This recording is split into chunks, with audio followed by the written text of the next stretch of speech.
Now the site of Stonehenge goes back further than the pyramids, about 5,000 years in fact. It's a site of immense antiquity. Now one of the things that may strike you when you get to it is that the stones actually aren't as big as you imagined them to be.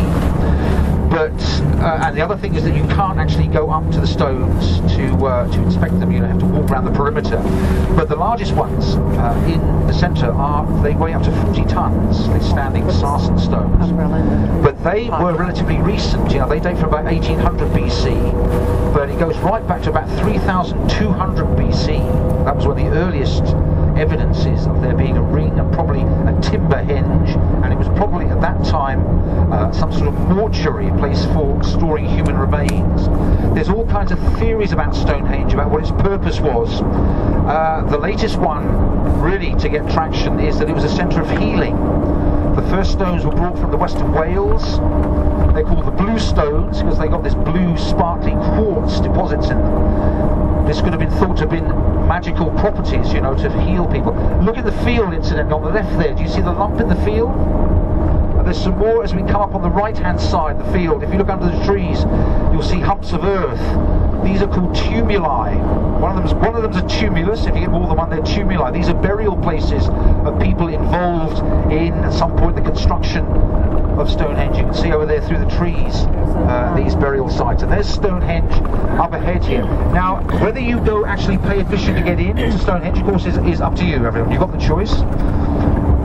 If you just want to take photographs from the outside, you can do, but be very, very careful of the main road. Now, we're quite lucky to be here early in the morning.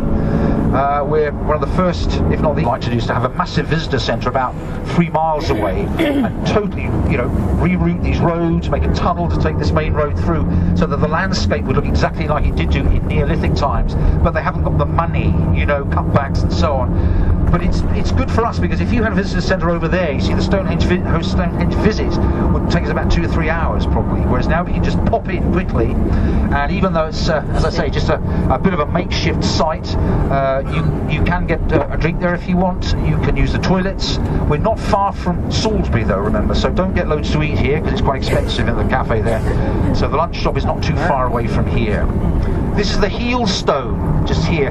Now, from the centre of the stone to the heel stone is a north-easterly direction in that way, which is the direction that the midwinter moon rises. And bear in mind that even though these days the Druids come in the summer solstice to celebrate here, but they think that the winter solstice, the December solstice, was more important.